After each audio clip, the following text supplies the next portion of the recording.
자, 이제 우리가 삼각 함수도 함수잖아요. 함수. 그죠? 함수. 함수라는 표현을 맨 처음으로 쓴 수학자가 라이프니츠라고 하는 수학자였는데, 이 사람들이 한 얘기가 뭐냐, 생각이 뭐냐 하면, 정의역이라고 하는 어떤 한 원소에 공역이라고 하는, 여기가 정의역이 있어, 여기가 공역이 있어, 여기 어떤 원소가 여기에 어떤 원소로 대응이 되는 관계라는 개념을 사람들이 생각을 하게 되는 거예요. 이게 함수인 건데, 이런 함수의 표현을 주로 어떤 걸로 많이 했냐 하면 그래프로 나타낼 수도 있고요. 우리가 알고 있는 1차 함수, 2차 함수, 그 다음에 분수함수, 무리함수, 지수함수, 로그함수 뭐 이렇게 했던 것들, 이제 삼각함수도 마찬가지고 그렇게 그래프로 나타낼 수도 있고, 그 다음에 대응하는 관계, 이거 짝짓기 같은 거 하는 거 있잖아요. 그죠? 이렇게 대응해주는 관계로 나타낼 수 있는데, 대부분은 우리가 식을 사용해서 함수의 표현을 써왔어요. 그래서 fx에서 y 혹은 fx라고 하는 이 기호를 처음으로 창안한 수학자는 오일러라고 하는 수학자. 오일러의 법칙 우리 중학교 때 배웠죠. v-e 더하기 f는 2. 그 오일러라는 사람이 함수라는 것을, 이때에는 우리는 지금 글을 쓰면 왼쪽에서 오른쪽으로 글을 쓰잖아요. 근데 그 시대에는 오른쪽에서 왼쪽으로 쓰던 그 문화권이어서 fx가 보면 x가 있어. 여기서 이렇게 쓰던 것의 습관 때문에 관습적으로 x가 있는데 어떤 함수다 이런 건데, 우리는 이제 fx라고 하죠. 특히 합성함수 같은 거 할 때 보면 우리가 왜 이렇게 할까? g를 f에 합성한다. 우리가 볼 때는 이 순서인데 합성에서는 이 순서가 되는 게 그때의 그 관습이 반영이 돼서 그런 거예요. 어쨌든 fx라고 하는 거, f는 함수, 영어로 펑션인 건데, 자, 이 함수라고 하는 것이 데카르트라는 수학자 있죠, 그죠? 데카르트의 일화들 많이 알고 있잖아요. 뭐 몸이 약해서 집에 누워 있는 걸 좋아했고, 군대 갔는데 막사에 누워가지고 파리가 움직이는 걸 보고, 저 움직임을 일반적으로 나타낼 수 있는 어떤 장치가 없을까 하고 한 게 데카르트가 좌표라고 하는 것을 처음으로 창안을 한 거예요. 여기 좀 작아서 잘 보이는지 모르겠는데, 데카르트가 창안한 좌표는 이거예요. 우리는 모눈종이 이런 거 있었죠. 모눈종이 보면 0부터 해서 숫자를 쓰고 두 칸씩 쓰고 두 칸씩 아래로 써서, 여기를 데카르트가 좌표계라는 것을 창안을 했는데, 이게 어마어마한 사건이 돼버린 거야. 그 전까지의 수학은 뭐였냐 하면 기하학이 수학이었어요. 야, 수학 배우러 가자, 수학학원 가자. 그러면 가서 맨날 하는 게 기하학이야. 유클리드의 기하학. 우리가 1-2, 2-2, 3-2 하잖아요. 그죠? 유클리드라고 하는 수학자가 그 전에는 도형이었는데, 도형에다가 대수식을 결합시켜가지고 유클리드가 책을 쫙 편찬한 게 우리가 중학교 때 배우고 있는 2학기 기하 과목인 거예요. 그게 수학의 주류를 이루고 있었던 거예요. 그 주류를 이루고 있다가 데카르트가 다시 이 좌표 평면이라는 것을 창안하면서 수학의 어떤 헤게모니라고 해야 될까? 수학 연구의 중심이 기하학에서 다시 대수학으로 급격히 치우치게 돼요. 근데 여기서 말하는 이 대수학이라는 게 원래 가지고 있었던, 우리가 1학기 때 배우는 방정식들 있잖아요. 다항식, 방정식, 이게 대수학이거든. 크게 보면 1학기는 대수학, 대자가 클 대자가 아니라 대신한다. 숫자를 대신해서 미지수를 써서 어떤 문제 해결을 하려고 하는 노력이 대수학파. 그 다음 2학기 때 배우는 게 기하학파. 이게 어떻게 돼버리냐면, 데카르트가 좌표계라는 거, 좌표 평면을 창안한 이후로는 기하학과 대수학이 융합이 돼버려. 그래서 뭐가 돼버리냐면 해석 기하학이라고 하는, 기하와 대수가 하이브리드 돼가지고 대수학파, 기하학파가 섞여버린 거야. 새로운 수학자의 그룹이 생긴 거예요. 그게 해석 기하학이에요. 우리가 지금 배우고 있는 함수는 대부분 다 해석 기하학에 근거한 함수들이에요. 자, 여기서 갑자기 해석 기하라고 하니까 이게 뭔가 싶죠? 그러면 해석 기하가 아닌 기하는 뭐냐 하면 논증 기하라고 얘기를 해요. 수하할 때 도형 파트에서 배웠어요. 중선정리 얘기 들어봤죠? 파푸스라고 하는 수학자가 창안한 중선정리. 빨간 박스에 있는 게 중선정리를, 저 삼각형이 있어, 중점이야, 선을 연결했어, AB 제곱 더하기 AC 제곱은 2배의 AM 제곱 더하기 BM 제곱이다 하는 게 결론인데, 걔를 증명하는 방법으로 어떻게 하냐면 수선을 내렸어. D라고 해. 자, AB라고 하는 건 이 삼각형이니까 AB는 AD 제곱 더하기 BD 제곱이야. 여기까지 됐죠? 그 다음 BD라고 하는 길이는 BM 더하기 MD야. 식을 쫙 정리하고 봤더니 AB 제곱은 여기까지 됐고, AC 제곱은 마찬가지로 여기인데 CM은 BM의 길이와 같으니까 BM 제곱 빼기 MD의 제곱 이렇게 썼어. 이렇게 됐어. 1, 2번을 더해주니까 AB 제곱 더하기 AC 제곱은 두 개의 이거가 됐고, 얘네 둘이를 묶어주는데 AD 제곱 더하기 MD 제곱은 피타고라스 정리. 이것도 평면기하, 논증기하의 굉장히 중요한 성질이죠. A 제곱은 AM 제곱과 같아 하고 났더니 이런 식으로 정리되더라. 이렇게 증명하는 방법이 유클리드가 깔아놓은 기하학에다가 피타고라스가 해놨던 정리라든지 이런 것들을 써서 어떤 평면 도형의 문제를 수식을 이용해서 푸는 게 논증 기하인 건데, 수화 때 우리가 배웠죠. 야, 이거 좌표 평면에다가 얹이자. 좌표 평면 위에 C를 C,0, B를 마이너스 C,0, A를 A, B 중점을 원점으로 잡자. 그러면 AB 제곱 더하기 AC 제곱은 두 점 사이의 거리 공식 있잖아요. 이렇게 돼버리고 이렇게 돼버리니까 지금 여기서 몇 줄이야? 하나, 둘, 셋, 넷, 다섯, 여섯, 8줄이나 써야 되는 이 증명이 좌표 평면이라는 것을 도입해서 식을 쓰니까 어떻게 돼? 2줄 안에 끝나더라. 그래서 데카르트는 나중에 어떤 얘기까지 했냐면 이제 기하학이라고 할 일은 없다. 전통적인 기하학이 더 이상 할 일이 없어졌어. 이제는 해석 기하가 모든 것을 지배할 것이다 라고까지 얘기를 한 거예요. 그 개념 아래 함수라고 하는 것이 해석 기하로 자리를 잡는데, 일단은 이 삼각함수의 정리인 건데, 삼각함수도 역시 이 해석 기하의 바탕을 둔 함수의 또 다른 어떤 공부 과정이다라는 거예요. 삼각함수라는 게.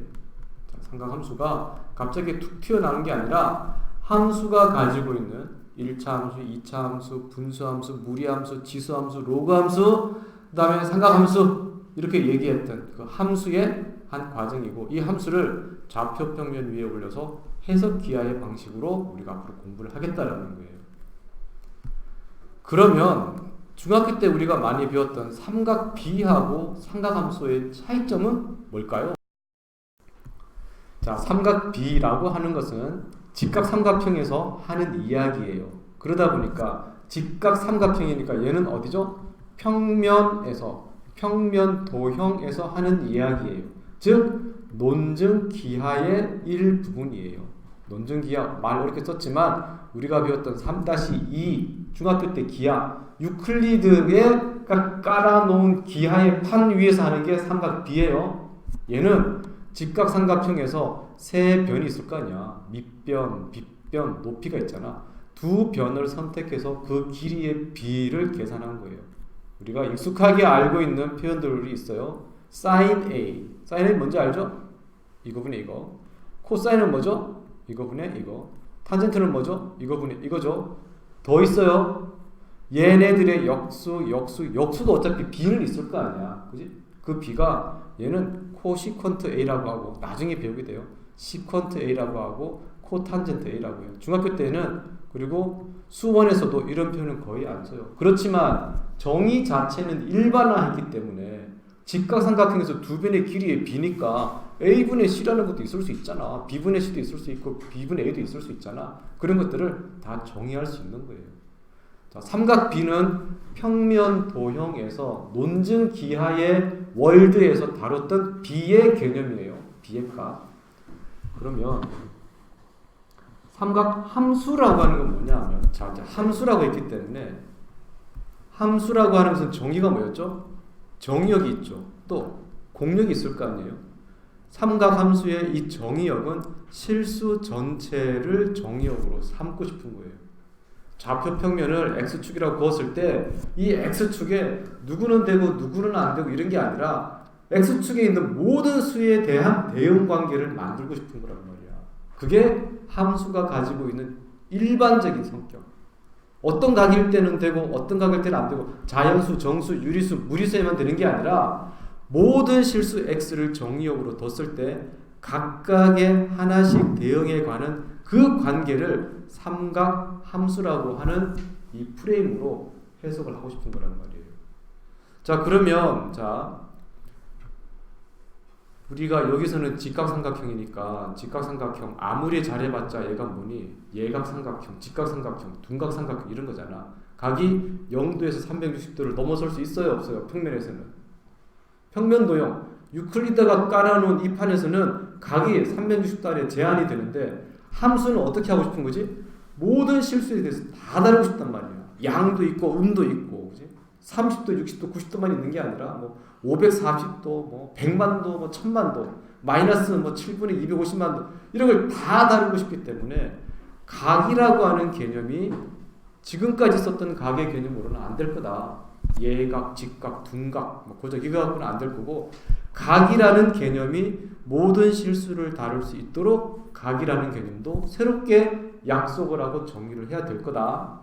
그리고 그거에 의한 삼각함수의 정의는 뭐냐 하면 정의는 좌표 평면이라는 걸 우리가 그었을 때 여기서 여기까지 OP라고 하는 녀석의 길이 반지름이 있을 거예요. 요 R이 있을 건데 P라고 하는 게 좌표야 좌표. P가 X, Y라고 하는 좌표인 거고 사인 세타는 뭐냐 하면 반지름의 길이 분의 Y라고 하는 이 길이가 아니라 누구? 요 Y라고 하는 좌표 값이에요. 삼각비랑 삼각함수랑 근본적으로 다른 점은 뭐냐면 삼각비는 길이의 비야. 삼각함수는 뭐? 반지름의 길이분의 좌표값. 코사인 세타는 뭐죠? 반지름의 길이, 이 R분의 X라고 하는 이 좌표값. 탄젠트 세타는 뭐냐면 요 X, Y라는 게 지금 마치 길이처럼 해놨는데 길이 개념이 아니라 X라는 좌표값분의 Y라는 좌표값. 삼각함수는 뭐? 길이의 비가 아니라 좌표값이 결정적인 역할을 한다는 얘기예요. 물론 길이가 한번 나오기는 해. 반지름의 길이 R이라고 하는. 알겠죠? 그래서 삼각비랑 삼각함수의 근본적인 차이점은 삼각비는 선분의 길이의 비인 거고 삼각함수는 길이분의 X좌표값, Y좌표값, 또 탄젠트는 X좌표값분의 Y좌표값이에요. 그래서 삼각비에는 없었던 삼각함수에서는 양의 값도 나오고 음의 값도 나오고 그러는 거란 말이에요. 그런 것들을 모든 X에 대해서 일일이 대응을 시켜서 이 사인과 코사인과 탄젠트의 정의에 의해서 그림을 그리고 그래프를 그려보니까 이런 식의 그래프가 그려지더라라는 거예요.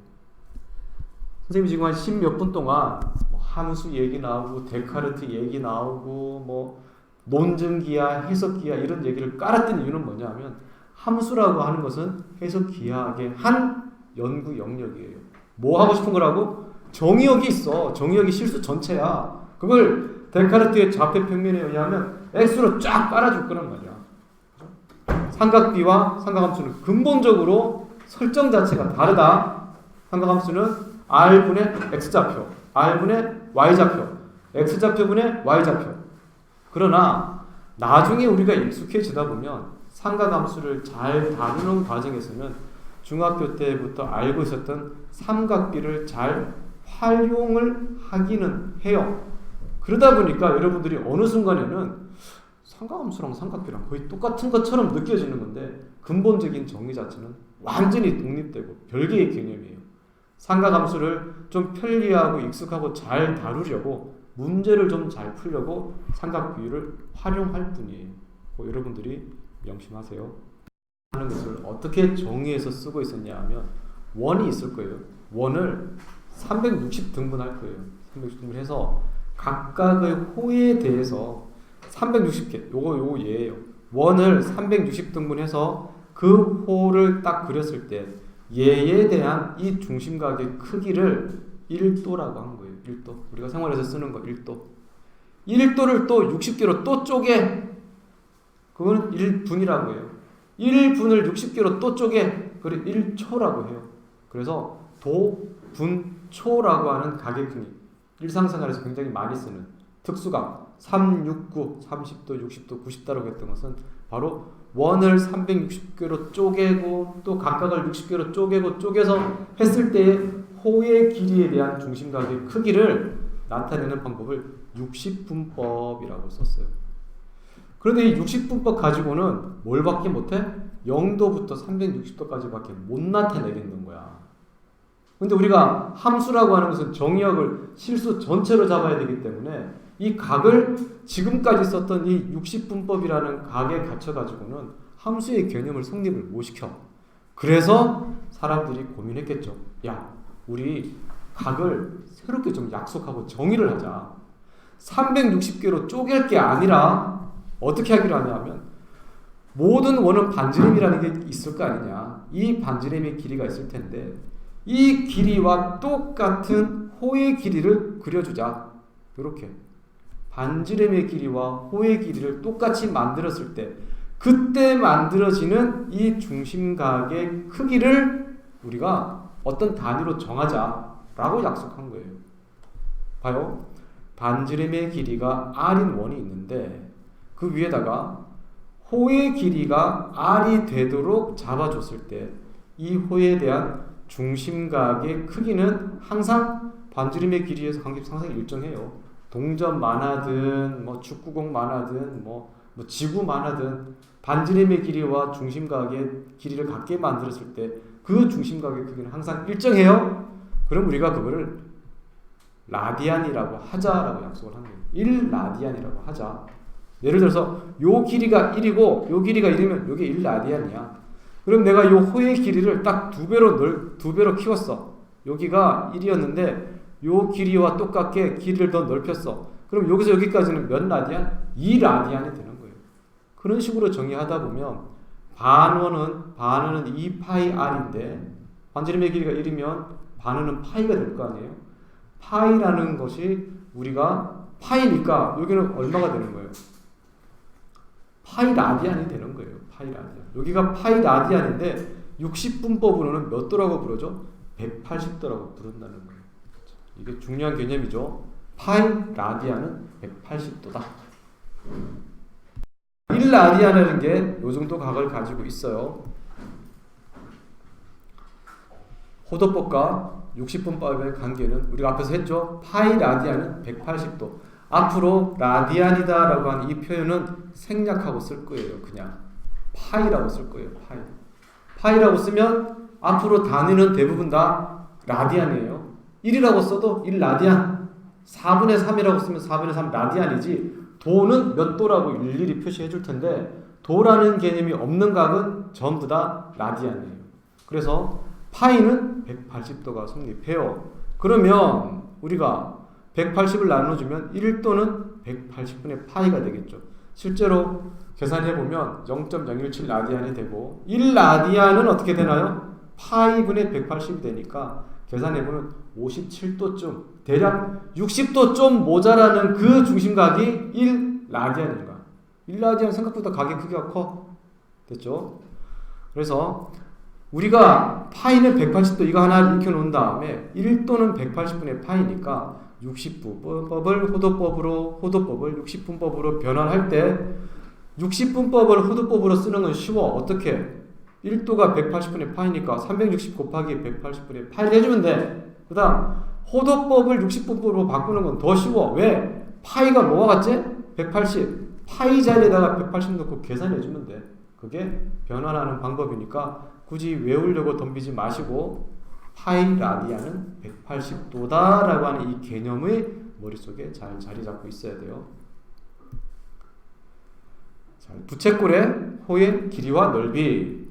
우리가 각을 새롭게 약속했죠. 라디안이라고 하는 각으로. 그걸 하면 뭐가 좋으냐 하면 예전에는 우리가 반지름의 길이를 알고 중심각의 크기 알았을 때 호의 길이는 2파이 r 곱하기 360도 분의 그 중심각이 가지고 있는 길이, 이런 식으로 우리가 정의를 했었어요.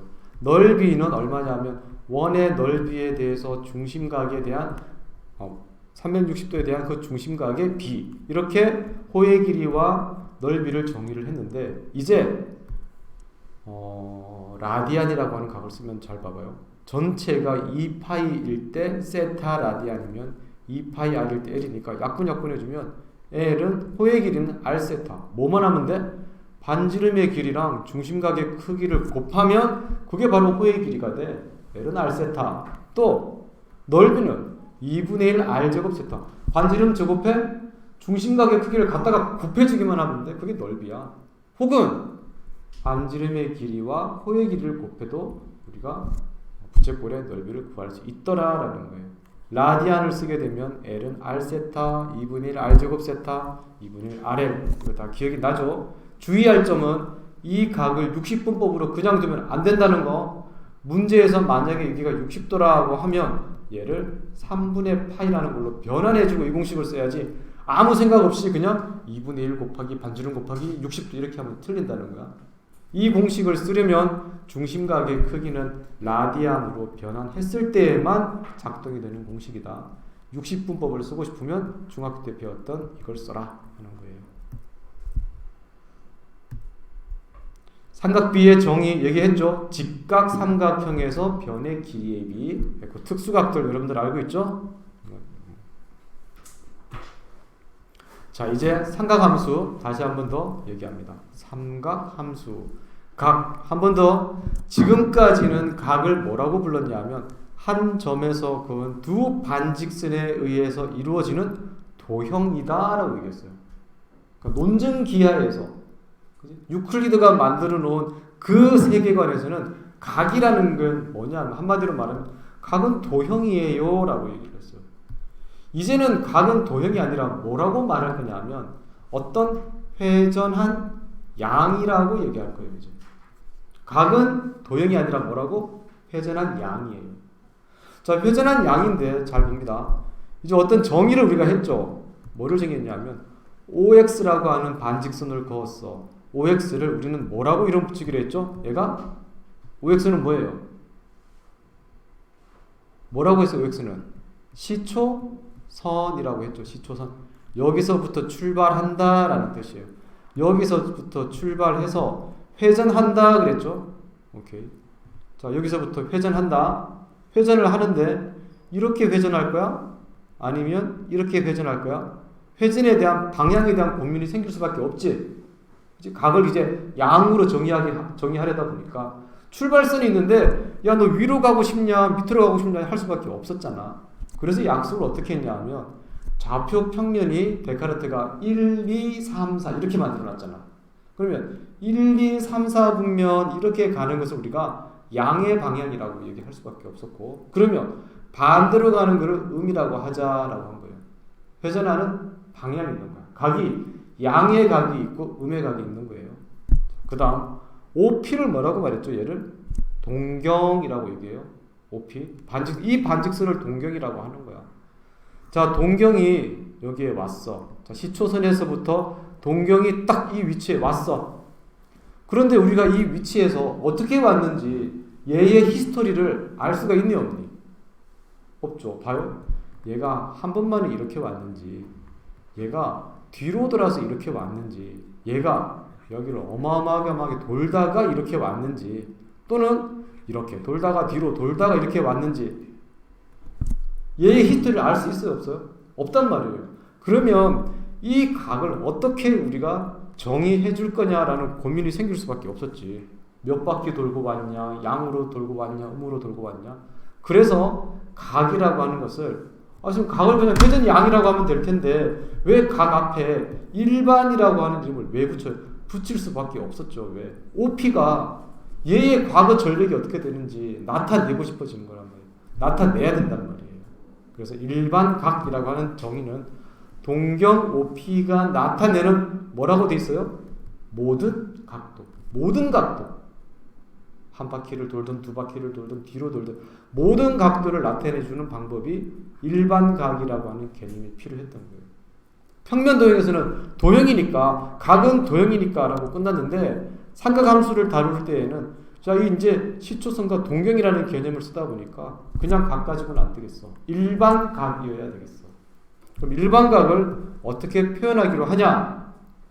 몇 가지 샘플을 좀 더 살펴보죠. OP가 그냥 일로 왔어요. 한 바퀴 안 돌고 바로 왔어요. 여기는 한 바퀴 돌고요. 360도 돌고 30도 더 왔어요. 얘는 뒤로 돌고요. 마이너스 360도 하고요. 다시 양으로 올라갔어요. 이렇게 했을 때 공통점이 뭐였냐면 어쨌든 한 바퀴 360도 360도에다가 n이라고 하는 정수를 곱해주면, 자, 그러고 나서 최소의 각, 시초선부터 동경까지의 최소의 양의 각을 써주면 이렇게 써주면 모든 각을 다 나타낼 수 있잖아. 그죠? 일반각이라고 하는 건 뭐? 모든 각을 나타내주는 표현법으로 이렇게 쓰기로 한 거예요. 자, 이제 우리가 60분법 써야 안 써요? 거의 안 쓰다시피 할 거란 말이야. 360도는 몇 라디안? 2파이 라디안. 그러니까 여기다가 2파이 곱하기 n 플러스 알파예요. 선생님은 개인적으로 2n파이 이거 별로 마음에 안 들어요. 개념상으로 뭐예요? 360도 한 바퀴를 기준으로 정수로 0이냐 양수냐 음수이냐 인 건데, 우리가 문제 풀 때에는 2파이 곱하기 n이라는 걸로 풀기 바랍니다. 공식은 2n파이라고 썼지만 한 바퀴를 우리가 n 곱한 다음에 알파다. 얘가 일반 각이에요. 있잖아요. 함수의 정의에 의해서 우리가 뭔가를 해보기로 하겠습니다. 요 단위원은 반지름의 길이를 2로 잡았어요. 요 반지름의 길이를 2로 잡았고요.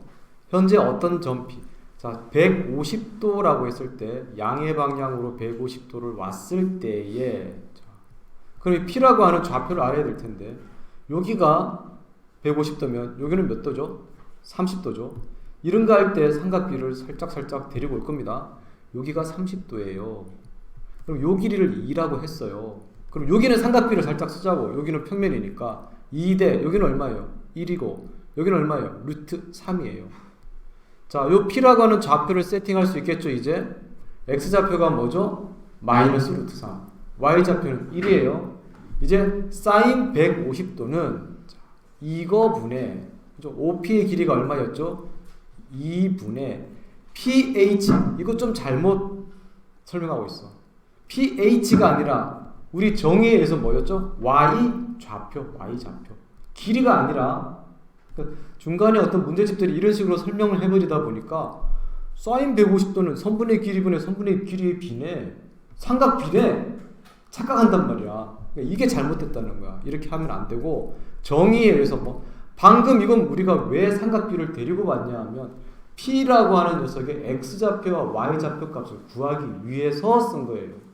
그래서 사인 150도는 반지름의 길이 2분의 X좌표 값인 1이 되는 거고, 코사인 150도도 이거 하면 안 된다고. 왜 갑자기 이게 마이너스가 붙어? 이렇게 붙으면 안 되고, 정의에 의해서 반지름의 길이 2분의 X좌표가 얼마죠? 마이너스 루트 3이었던 거예요. 자, 탄젠트 150도는 뭐죠? 이 길이분의 길이가 아니고, 이거 이 저자한테 내가 나중에 신고할 거야. 이렇게 하니까 애들이 헷갈리는 거지. 뭐죠? X좌표값 마이너스 루트 3분의 Y좌표값 1. 이렇게 가야 되는 거예요. 이게 삼각함수의 정의에 의해서 구하는 거예요. 하나 더 연습합시다. 자, 얘가 아니라 우리가 라디안으로 받았어. 양의 방향으로 이루는 각이 3분의 4파이. 여기서부터 여기까지가 3분의 4파이야. 사인 3분의 4파이. 삼각비의 틀 안에서는 상상도 할 수 없었지. 그지? 기껏해야 직각삼각형인데 사인 3분의 4파이. 여기서부터 시작해서 동경이 여기 갔을 때의 사인 3분의 4파이는 뭐라고? 요 길이분의 좌표니까 좌표를 설정하려면 삼각비를 데리고 올 수밖에 없네. 그래서 삼각비를 데리고 오는 거야. 60분법을 쓸 수밖에 없지. 이 각이 얼마인지 알고 싶으니까. 곱하기 60 해주면 180 해주면 60, 240이고 180이니까 요 각이 60도네. 60도. 그럼 여기는 2대 1대 루트 3이네. 여기까지는 삼각비를 데리고 와서 썼어. 왜 이걸 썼냐? 좌표 구하려고. 좌표. P의 X좌표는 마이너스 1이고 Y좌표는 마이너스 루트 3이니까. 자, 이제 사인 3분의 4파이는 이런 거 아니고 어떻게? 반지름의 길이 2분의 Y좌표 값이니까 마이너스 루트 3. 코사인은 2분의 X좌표니까 마이너스 1. 탄젠트는 X좌표분의 Y좌표니까 중간에 이거 다 머릿속에 지워버리세요.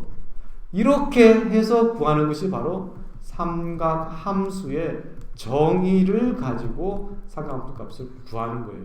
이 방법을 꼭 여러분들이 익혀서 이대로 가야 됩니다.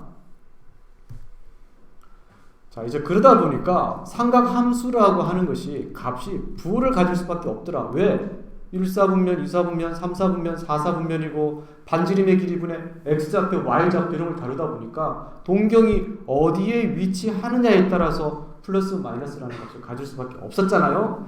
그런 것을 다 해보니까 우리가 알게 됐죠. 뭘 알게 됐나요? 공통점.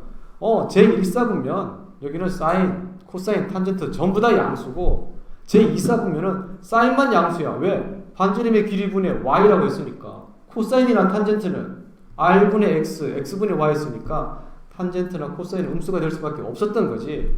그래서 여기는 사인만, 여기는 탄젠트만, 여기는 코사인만. 그래서 이거 뭐 잘 외우라고 올사 안고 뭐 이런 표현을 써서 돌아가면서 올, 사인, 탄젠트, 코사인만 양수가 되더라. 삼각 함수가 양의 부호, 음의 부호를 가지더라. 어느 사분면의 점인가에 따라서 됐어요. 동경의 위치관계, 두 개의 동경이 일치하더라. 파란색과 빨간색이 있는데 우리가 파란색은 그냥 여기 왔고 빨간색은 한 바퀴 돌아서 왔다고 가정했을 때 일치할 때에는 회전량이 많은 역에서 적은 양을 빼니까 뭐가 돼? 한 바퀴의 n배수. 그래서 2n파이라기보다는 실제로 문제 풀 때에는 2파이 곱하기 n 이렇게 푸는 게 좋아요. 자, 뺐어요. 일치하면 빼는 거야. 일직선 상에 있고 방향이 반대래. 그럼 회전량이 많은 애, 알파에서 회전량이 적은 애를 빼주니까 그 차이가 어떻게 되죠? 반바퀴의 n배수가 되겠죠. 물론 2파이를 n 해준 다음에 플러스 파이를 해주겠죠. 개념 기억하시고. 자, 이제 일치하거나 방향이 반대일 때는 빼줬는데 대칭한다라고 하면 두 개를 더해줄 거야. 알파와 베타. 이번에는 베타가 회전량이 많네. 베타는 여기서 여기까지, 알파는 여기서 여기까지. 그러면 알파와 베타를 더해주니까 요 알파의 각이 x축의 대칭이면 요 각의 크기가 알파죠. 알파 더하기 베타를 해주니까 2파이의 n배수. x축 대칭이면 더해줬다. 더하니까 한 바퀴의 n배수. 그 다음 대칭은 뭐가 되겠어요? y에 대한 대칭. 회전량이 큰 게 베타고 적은 게 알파였는데 이 알파가 대칭하면 요쪽의 크기와 같아지겠지. 알파 더하기 베타를 해주면 역시 2파이 n배수에다가 합친 요 각의 크기가 얼마예요? 파이라는 각이 되더라. y는 x에 대한 대칭이다. 회전량이 많은 게 이거고 이게 베타니까 더해주니까 어떻게 돼? 2파이 n배수에다가 2분의 파이 이렇게 됐어요. 그래서 동경의 위치관계 크게 두 개, 세 개 일치하거나 반대로 있을 때는 빼줬고, 그죠? x축, y축, y는 x의 대칭일 때는 더해줬고, 그때 2파이의 n배수에다가 그냥 되는지 파이만큼 더하는지 2분의 파이만큼 더하는지 여러분들이 잘 기억해 놓으면 되겠습니다. 자, 이렇게 해서 삼각함수 어디서부터 출발했냐 하면 논증기하가 해석기하로 넘어가는 그 시대에 함수라는 개념이 정립이 됐고 x축, y축이라고 하는 좌표 평면 위에 대응관계를 표현하다 보니까 사인, 코사인, 탄젠트가 평면 도형이었던 삼각 B에 머물러서는 안 되겠더라. 도형이라고 했던 각을 회전양이라는 개념으로 바꾸면서 양수도 있고 음수도 있고 모든 각, 그래서 x축의 실수에 대응하는 사인, 코사인, 탄젠트의 함수를 반지름의 길이 r분의 x좌표, y좌표, x좌표분의 y좌표 이렇게 정의를 바꿔버리니까 모든 x에 대해서 대응하는 관계가 성립을 하게 되는 그런 삼각함수가 정리되는 날이었습니다.